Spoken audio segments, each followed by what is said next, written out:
gentlemen, to understand why Emurua Dikir by-election today is a political earthquake in slow motion, you have to go back not to February 2026, but to 2007, because this constituency did not simply exist. It was born out of blood, denial votes, and a man's refusal to accept political erasures.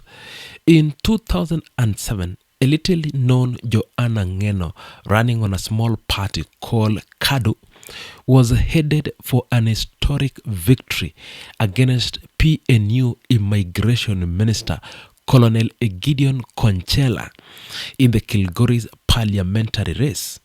The contest was fought as an open ethnic battle between the Ma community and Kipsigis community.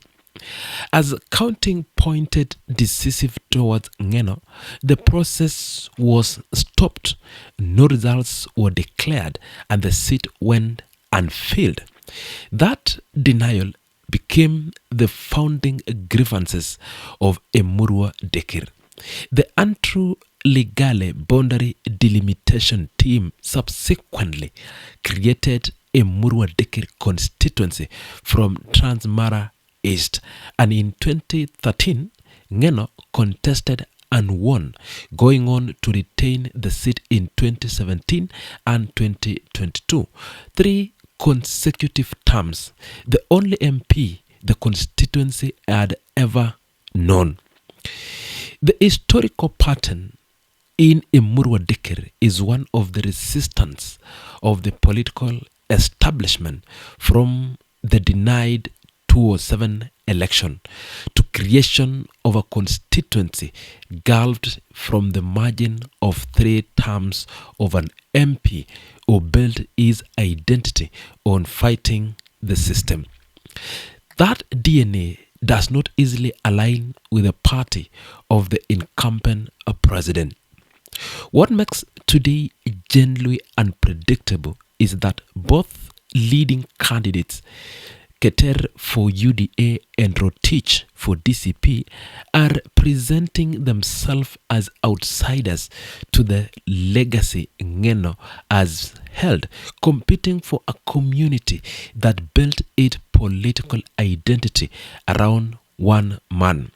The 44,300 voters casting ballot today are not just choosing an MP, they are deciding which political family they belong to going into 2027.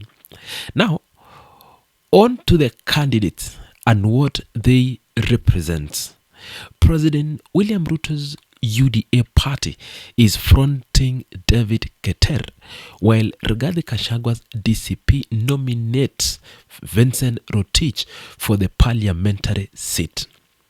Keter is a 3-time opponent of the late Ngeno, having contested against the former MP in previous elections without success. He won the UDA nomination on March 27, 2026, defeating Bernard Kipkoech Ngeno alias Blue, the late MP former personal assistant, in a contested that went deep into the night before a winner was declared. That internal UDA contest already tells you something is critically happening. The nomination itself was marred by allegation of voter bribery in Olmasani and El Kerin wards and reports of multiple voting at several stations. The ruling party own house was not in order during its primaries. That is the foundation of which David Keter enters the general by-elections today. Meanwhile, the DCP candidate Vincent Rotich carries entirely a different political weight.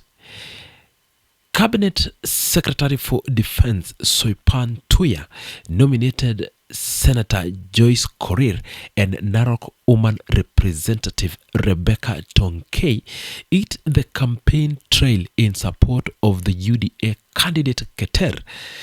The government deployed significant institutional muscle into this constituency.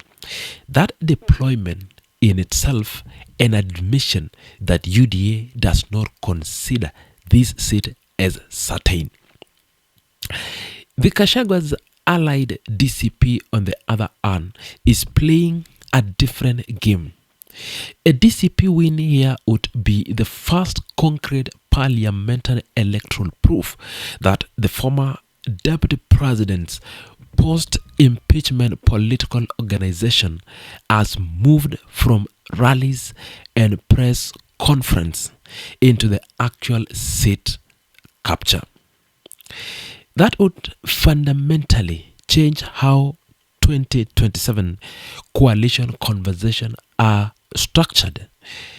Political analysts observing the South Rift region have noted that Emurua Dikir serve as a crucible for testing the resilience of locals' political network and the loyalty of the electoral whenever a powerful, long-serving MP passes away. Beyond that, Ngeno himself was not a government loyalist in the conversation sense. He was an fiery, independent voice who built his base on community grievances and politics of the marginalized Kipsigis. His constituents saw him not just as a politician, but as a problem solver, mentor, and advocate for justice. That is not a political inheritance that transfer automatically to a ruling party candidate simply because the party sends cabinet secretaries to campaign rallies. The constituency is located in the Transmara East region of the Narok County and is predominantly inhabited by the Kipsigis community. It covers around 320 square kilometers, is highly agricultural, and as of 2019 census had a population of 111,000 people. Crucially, members of the Kipsigis community have for years felt sidelined by government that focuses development on areas inhabited by the predominantly Maasai community, a grievances described as historical injustice. Lack of identification cards as historically inhibited residents' right to vote, with many forced to travel to neighboring Bomet County to secure national ID cards. This is a community that has had to fight for a basic tool of citizenship. That history does not disappear when a ballot paper is placed in someone's hands. Residents themselves describe Emurua Dikir as having been at the bottom of government's development agenda across both the current and the previous administrations.